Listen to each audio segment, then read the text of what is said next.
Assalamualaikum warahmatullahi wabarakatuh. Perkenalkan, nama saya Santi Anggraini, mahasiswa Universitas Siliwangi, jurusan Pendidikan Matematika dengan NPM 192151069. Video ini dibuat untuk memenuhi tugas mata kuliah Perencanaan Pembelajaran Matematika yang diampu oleh Bapak Dedi Nurjamil Dr. Andes MPD. أعوذ بالله من الشيطان الرجيم بسم الله الرحمن الرحيم الحمد لله الذي أنزل على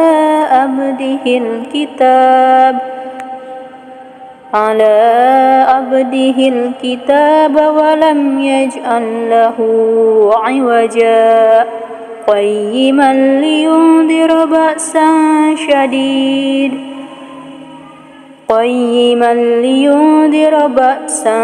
شديدا من لدنه ويبشر المؤمنين الذين يعملون الصالحات أن لهم أجرا حسنا ماكثين فيه أبدا وينذر الذين قالوا اتخذ الله ولدا ما لهم به من علم ولا لآبائهم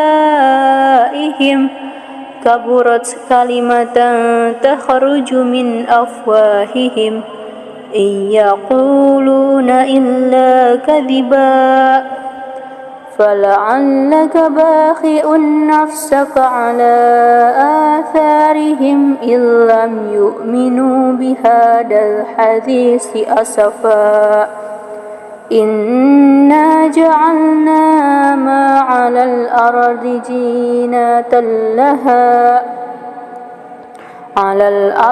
زينة لها لنبلوهم أيهم أحسن عملا وإنا لجاعلون ما عليها صعيدا جرزا أم حسبت أن أصحاب الكهف والرقيم كانوا من آياتنا عجبا إذ أوى الفتية إلى الكهف فقالوا ربنا آتنا من لدنك رحمة وهيئ لنا من أمرنا رشدا صدق الله العظيم. Ayat-ayat tersebut merupakan ayat-ayat dari surat Al-Kahfi. Surat Al-Kahfi ini terdiri dari 110 ayat dan merupakan surat ke-18 di dalam Al-Quran. Al-Kahfi berarti para penghuni gua. Surat Al-Kahfi ini juga merupakan surat Makkiyah yang berarti diturunkan di kota Mekah atau sebelum Nabi Muhammad SAW hijrah. Kecuali 3 ayat, yaitu ayat 28, ayat 82, dan ayat 101. Untuk ketiga ayat tersebut merupakan surat Madaniyah setelah diturunkannya Al-Ghoshiyah. Asbabun nuzul surat Al-Kahfi. Menurut riwayat, kaum Quraisy memerintahkan 2 orang, yaitu Uqbah bin Abi Mu'is dan Andar bin Al-Hairs untuk menyelidiki tentang kenabian Nabi Muhammad SAW dengan cara menanyakan kepada pendeta-pendeta Yahudi tentang sifat-sifat beliau dan apa yang dikatakan dan lain-lain. Orang Quraisy percaya bahwa pendeta Yahudi adalah orang yang berilmu, tahu tentang isi kitab terdahulu dan tanda lahirnya seorang nabi. Nah, Al-Kisah, berangkatlah Uqbah bin Abu Mu'its dan Andar bin Al-Hairs ke Madinah, dan mereka berjumpa dengan pendeta Yahudi. Ternyata benar, pendeta Yahudi mengabarkan berita seperti yang mereka harapkan. Pendeta Yahudi berkata, "Tanyakanlah kepada Muhammad mengenai 3 hal. Jika ia mampu menjawabnya, maka ia merupakan nabi yang benar-benar diutus. Sebaliknya, jika ia tidak mampu menjawab, ia hanyalah orang yang mengaku-ngaku sebagai nabi." Kemudian, pendeta Yahudi melanjutkan kisahnya. Tanyakanlah kepada dirinya tentang pemuda pada zaman dulu kala yang musafir. Lalu, apa yang terjadi pada mereka? Karena sungguh cerita pemuda ini sangat menarik. Lalu, tanyakan pula kepadanya tentang seorang pengembara yang telah sampai ke Masyrik dan Maghrib. Apa pula yang terjadi pada mereka? Tanyakan pula kepada dia apa itu ruh. Kemudian 2 orang utusan itu pulang dan berkata bahwa mereka membawa pulang informasi yang bisa dijadikan sebagai pedoman untuk mengetahui apakah ia seorang nabi atau bukan. Setiba di hadapan Rasulullah SAW, mereka langsung menanyakan 3 pertanyaan sebagaimana yang telah diberikan oleh pendeta Yahudi.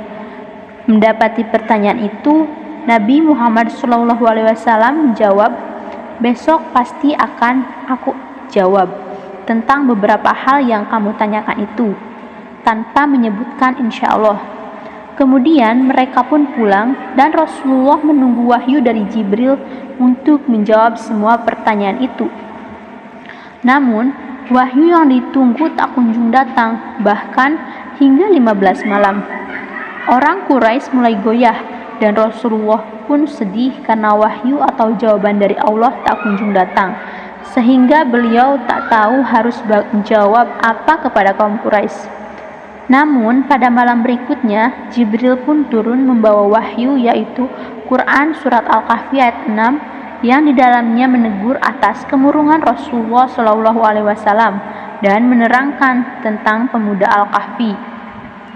Dalam Quran Surat Al-Kahfi ayat 9-26, seorang pengembara dalam Al-Quran Surat Al-Kahfi ayat 83-101 dan tentang ruh Quran Surat Al-Isra ayat 85. Jadi inilah kisah dibalik sebabnya turun Surat Al-Kahfi, atau bisa disebut sebagai asbabun nuzul dari Surat Al-Kahfi. Selain dari asbabun nuzul juga, Al-Kahfi ini di dalamnya mengandung kisah-kisah yang dapat memberikan pelajaran bagi umat manusia. Di antaranya yaitu 1 tentang kisah kebun dan surat Al-Kahfi, kisah kebun dalam surat Al-Kahfi. Yang selanjutnya itu ada kisah Ashabul Kahfi yang sudah dijelaskan tadi. Yang ketiga ada kisah Nabi Musa alaihissalam dan Nabi Khidir dalam surat Al-Kahfi. Dan terakhir ada kisah Zulkarnain dalam surat Al-Kahfi.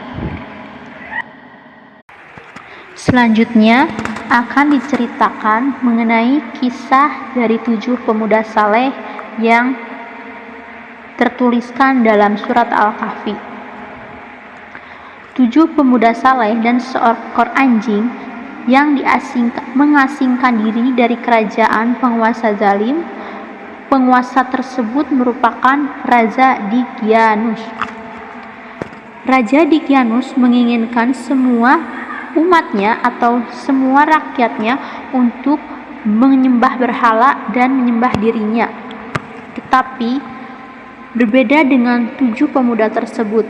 7 pemuda tersebut menentang raja dan mengasingkan diri untuk menenangkan diri agar tetap bisa beriman kepada Allah Subhanahu wa taala. 7 pemuda itu pun melarikan diri dan ketika dikejar oleh para prajurit dari Raja Dicyanus. 7 pemuda tersebut membawa seekor anjing dan berlindung di suatu gua. Setelah itu pun ke-7 pemuda tersebut tertidur dengan seekor anjingnya. Tanpa mereka sadari, ketika mereka bangun, ternyata dari mereka saling memberikan pertanyaan, "Sudah berapa lamakah kita tidur di dalam gua ini?" Ada yang seorang menyebutkan baru setengah hari. Ada orang Ada seorang yang lain juga menyatakan bahwa sudah sehari. Tetapi sesungguhnya hanya Allah lah yang mengetahui berapa lama mereka tidur di dalam gua itu.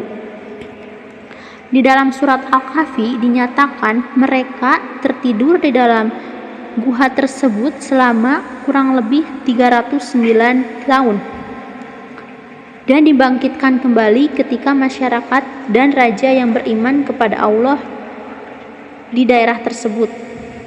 Diketahui seorang dari mereka keluar untuk mencari makanan dengan tujuan untuk membeli sebongkah makanan untuk mereka makan, dan ternyata ketika seseorang tersebut memberikan uang untuk membayar makanan, ternyata uang yang dia pakai sudah tidak berlaku lagi di negara tersebut karena sudah berganti zaman dan juga sudah berganti raja. Demikian video yang saya buat mengenai surat Al-Kahfi. Jangan lupa like, komen, dan subscribe. Terima kasih, semoga bermanfaat. Wassalamualaikum warahmatullahi wabarakatuh.